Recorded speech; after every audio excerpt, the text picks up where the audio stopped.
Magandang gabi po sa lahat. Babasahin ko po ngayon ay makikita sa 1 Chronicles chapter 6 verse 1 to 12. Ang lahi ni Levi na mga pari. Ito ang mga anak na lalaki ni Levi, sina Gershon, Kohat at Merari. Ang mga anak na lalaki ni Kohat ay sina Amram, Izhar, Hebron at Uzziel. Ang mga anak ni Amram ay sina Aaron, Moises at Miriam. Ang mga anak na lalaki ni Aaron ay sina Nadab, Abihu, Eleazar at Itamar. Si Eleazar ay ama ni Phinehas. Si Phinehas ay ama ni Abisua. At si Abisua ay ama ni Buki. Si Buki ay ama ni Uzi.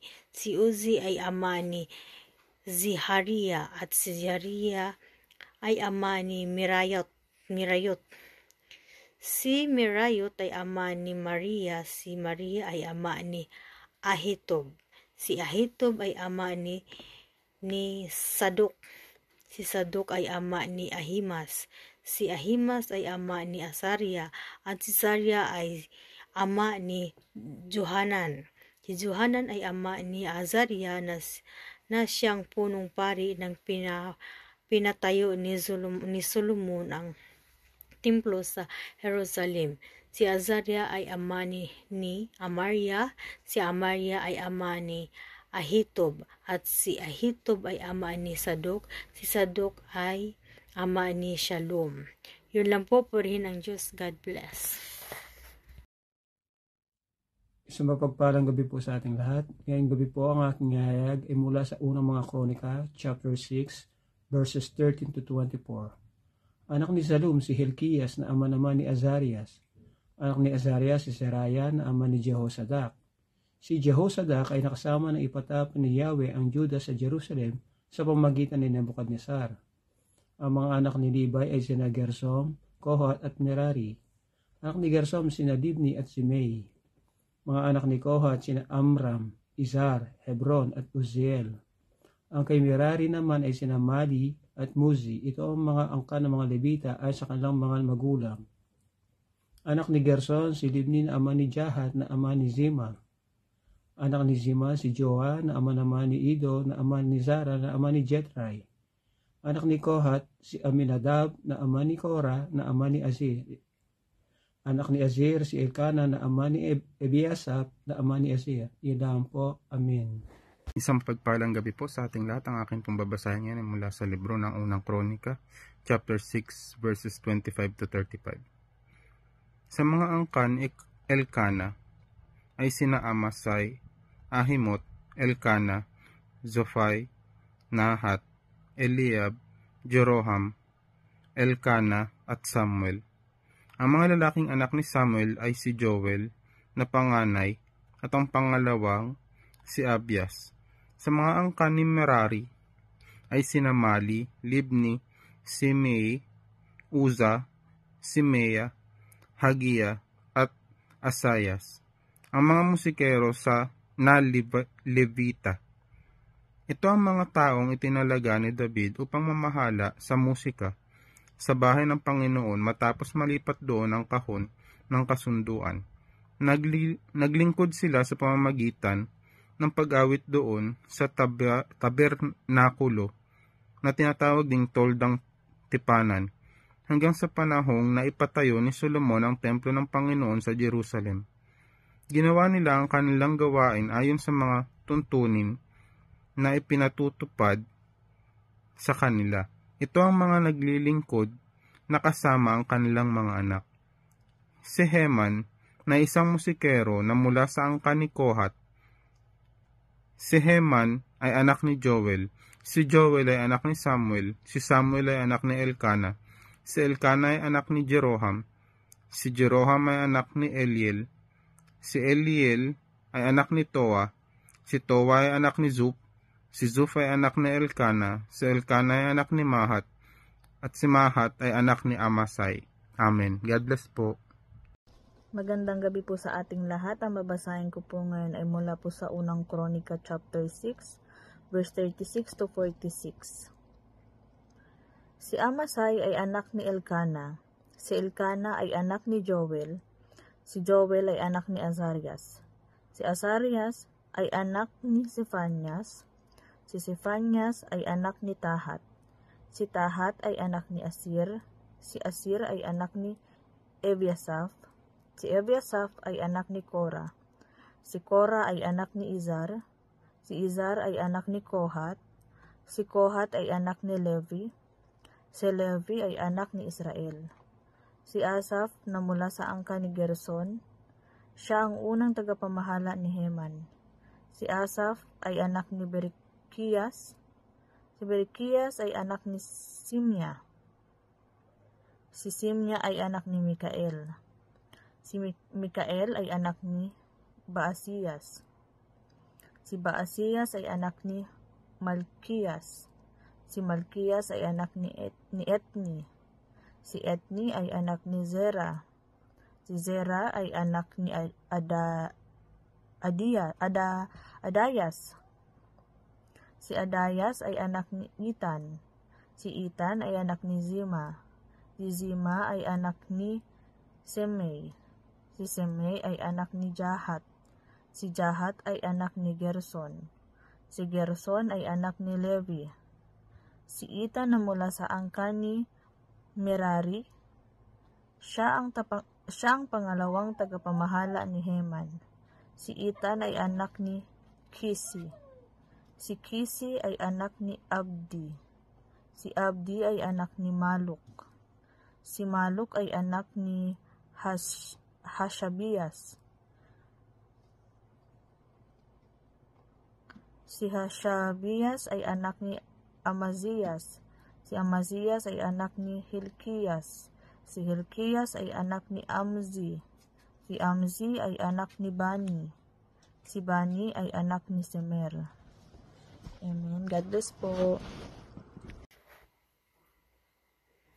Magandang gabi po sa lahat. Ang babasahin ko po ngayon ay makikita sa 1 Chronicles chapter 6 verse 47 to 57. Si Shimmer ay anak ni Mali. Si Mali ay anak ni Mushi. Si Mushi ay anak ni Merari at si Merari ay anak ni Levi. Ang mga kapwa nila Levita ay binigyan ng ibang gawain sa tuldang sambahan, ang bahay ng Diyos. Pero si Aaron at ang kanyang anak at ang kanyang angkan ang naghahandog sa altar na pinag-aalayan ng mga handog na sinunog at sa altar na pinagsusunugan ng asinso at sila rin ang gumagawa ng iba pang mga gawain na may kinalaman sa ginagawa na pinakabanal na lugar. Naghahandog sila para sa kapatawaran ng kasalanan ng Israel. Ginagawa nila ito ayon sa lahat ng inuutos ni Moises na lingkod ng Diyos. Ito ang mga angkan ni Aaron, sina Eleazar, Phinehas, Abishua, Buki, Ozi, Jiraya, Merayot, Amaria, Ahitob, Sadok at Ahimas. Ang mga lupain ng lahi ni Levi, ito ang mga lupain na ibinigay sa angkan ni Aaron na mula sa angkan ni Kohat. Sila ang unang binigyan ng lupain sa pamamagitan ng palabunutan. Sa kabilang ng mga lupain ito ay ang Hebron na nasa Juda at ang mga pastulan sa paligid nito. Pero ang mga bukirin at mga baryo sa paligid ng Hebron ay ibinigay kay Kalib na anak ni Jephone.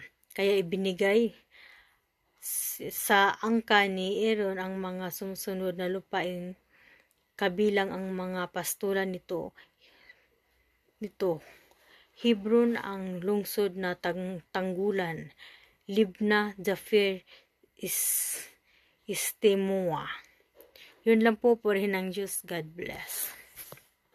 Hello po, good morning. Ang aking pong Bible verse for today is from 1 Chronicles chapter 6 verses 58 to 69. Ang Hilen at Debir at ang mga pastulan na mga ito. Ang Asan at Bet Semes at ang mga pastulan ng mga ito.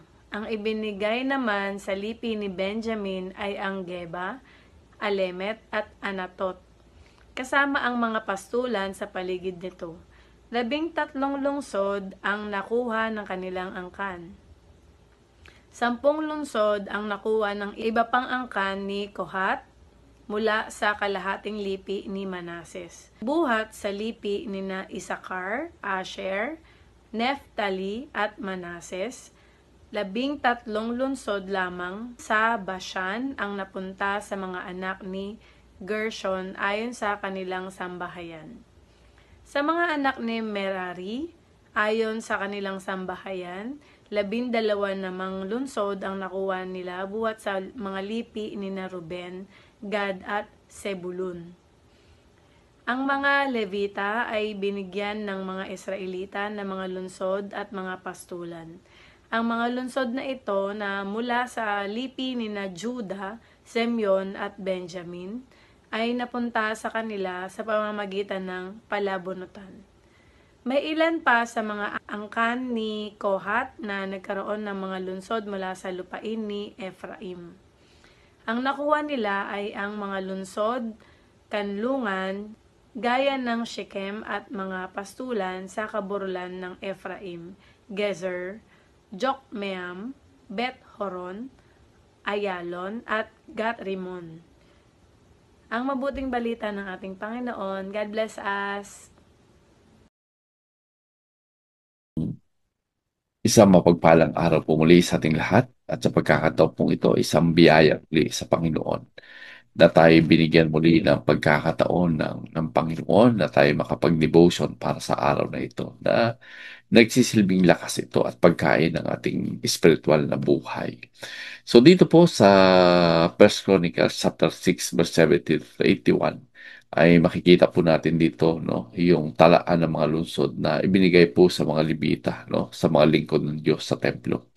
So bilang kanilang pag-aari bagamat ito ay listahan lamang ng mga pangalan at mga lugar ay nandun pa rin po yung marami pa rin po tayo mahalagang bagay na makikita dito no. Dito makikita po natin no, yung katapatan ng Panginoon sa kanyang mga lingkod. No? Ipinagkaloob po ng Diyos ang lupain no?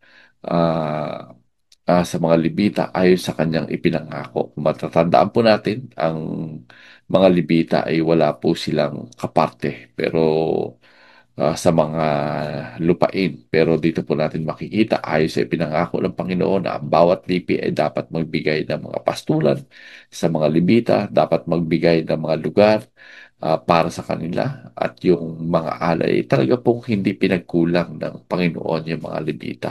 So dito po natin makikita na yung paglilingkod sa Diyos ay talaga pong may bahagi ito ng pagpapala. So, dito makikita po natin na sa kabila ng walang sariling lupa ang mga Libita, ngunit binigyan po sila ng bahagi mula sa mga tribo. So, ito po ay pagpapakita lamang na ang Diyos ay nagbibigay mismo na tumutugon at nagkakaloob ayon sa kanyang pangailangan ng kanyang mga lingkod. So dito makikita po natin na yung paglilingkod sa Panginoon, ito po ay isang biyaya. No? Ito po ay hindi sakripisyo, kundi isa pong biyaya na ang Panginoon na magpo-provide sa kanyang mga lingkod ayon sa pangangailangan. So, purihin po ang Panginoon and God bless everyone.